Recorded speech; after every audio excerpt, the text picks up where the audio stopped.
7, KTRS, Big 550. Kelly Jackson's with me, as is Dan Zarlenga from the Missouri Department of Conversation.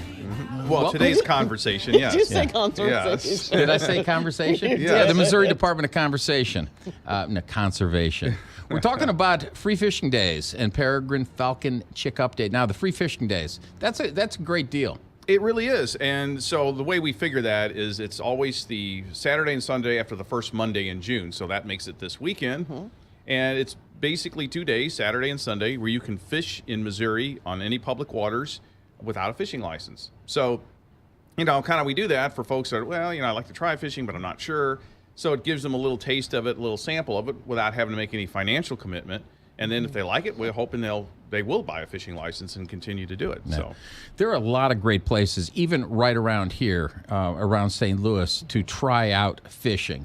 I've taken my kids out to Bush Wildlife, and you have all the ponds and the lakes, and you go down to Marmac State Park if you want to try a little bit of trout fishing, which I love to do. And it's all within 30 minutes, 40 minutes. There's no real reason. You don't have to go to Lake of the Ozarks or Tanacoma or any of those places. no, absolutely not. One of the things that we do with the department is we maintain an urban fishing program, and we know a lot of folks are in the city, and of course, it's not as easy to get out maybe for them, or it takes a lot of time. So we have an urban fishing program, and we right in the city of St. Louis, we got Jefferson Lake in Forest Park, we've got Carondelet Lake in Carondelet Park there in South St. Louis.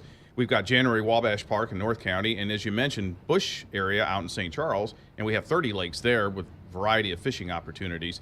And at Bush, we also have free loaner poles and stuff, so you don't even have to invest money in that if you want to try it out. So it's really a great opportunity to do that. So when do you need a permit to fish? Well, outside of tomorrow and Sunday, you do need a permit if you're 16 years old or up to 64.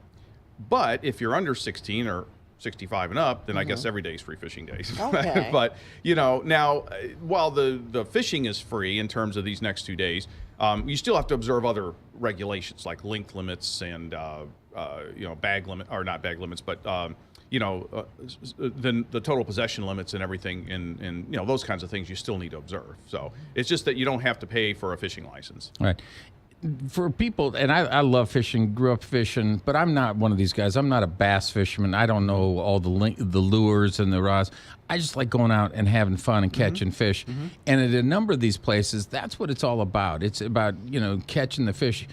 And, fish aren't the brightest animals in the world. And so it's sometimes in a lot of these places, very easy to get that catching a fish experience. Yeah, and these lakes I mentioned here, we do stock them regularly. Right. And then, as you mentioned, there's other, if you do want to drive a little bit farther out, there's Merrimack Spring Hatchery, which we had somebody on here not too long ago talking about the kids fishing days there. So that's a trout fishing opportunity that's about an hour and a half away. First place I ever fished in Missouri, 12 years old, down Merrimack Springs. Really? Yeah. Yep. So that's pretty close. And we've got, if you want to get more adventurous, get farther out, we've got some great trout streams, management streams in the southern Ozarks. So you can a really pristine thing if you don't mind driving a little bit to get to it. So there's a lot of fishing opportunities here. It really is pretty diverse.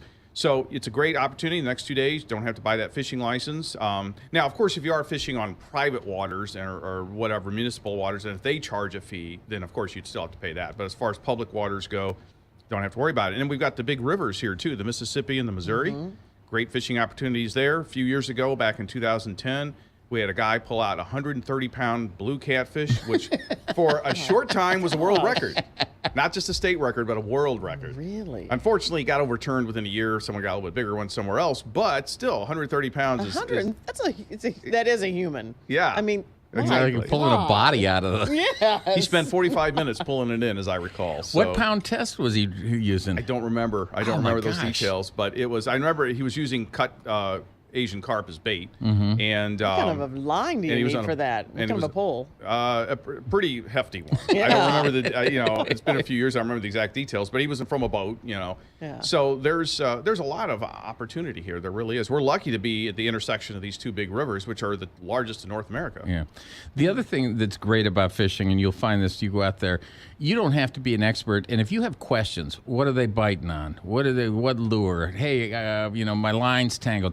I've never seen a fisherman fisherwoman who won't help a newcomer to the sport. People love to help one another when it comes to fishing. It is. It's like a culture of, hey, acceptance, and hey, we're out. It's like the cares go away and the stresses go away, and I think that creates that want to help each other. And we do publish a fishing prospects book each year that you can pick up from any of our offices, and it kind of details a lot of lakes and streams of what the fishing prospects are each year, based on the current year status. So that's a nice resource. And quickly, the Peregrine Falcon chick update. Yes. Now, we've talked about that a couple times on this show. We have a partnership with Ameren and World Bird Sanctuary. We have a Peregrine Falcon nest at the Ameren Sioux Energy Plant in West St. Charles County there. And so the camera is there watching the progress of the chicks. And unfortunately, we had an incident where the wind blew the chicks out of the nest. Ooh. One died, unfortunately. The other one was injured, so it had to go and take some recovery time. But the good news is it recovered quite nicely, and they were able to put it back in the nest. And their big concern was, is the mother going to take up caring for it again? And within 15 minutes, they were feeding it. Really? Wonderful. So, and that's nice. It worked out good, and the chicks developed really well. In fact, it may already be gone because they usually go at about 40-ish days, and it's past that point now. And last I looked on the camera, I didn't see anything in the nest, but Jeff at World Bird says sometimes they'll get out, walk on the beams and stuff to kind of exercise themselves before they fly. But it may already be gone. I don't know, which is actually good news if there's nothing on the camera in that regard. Where can people go to find out more about the Missouri Department of Conservation, fishing, and the Peregrine Falcon chicks? Well, they can go to mdc.mo.gov, and that'll get you information about all this stuff. You just type it in your search engine, fishing, Peregrine Falcon, nest box, whatever, and you'll get all kinds of information. Glad there was a happy ending for That's that. right. So it's a happy ending, and we'll have another Peregrine Falcon out in the wild. Let me ask you this: why does the little bird always chase the hawk? Have you ever seen that? The hawk goes, and the little bird's always nipping at its tail feathers. Well, sometimes there's some hawks that, like peregrine falcons, for example, that actually prey on other birds, and what that might be, what you're describing, might be some of a mobbing behavior, and they'll do that with owls sometimes and stuff too, because they see that as a potential predator, and so what they'll do is they'll all fly around and try to overwhelm it and intimidate it to make it go away, because individually they're not too intimidating to the predator, but if a big bunch of them come out at you, it's like a single bee may not be intimidating. We see a swarm of bees coming at you, you're going to run, and that's kind of, I think, what that strategy is, to try to get a predator to go away. Absolutely. All right, Dan Zarlenga, Greater St. Louis Area Media Specialist for the Missouri Department of Conservation. Thanks so much. Thanks for having me. Thanks.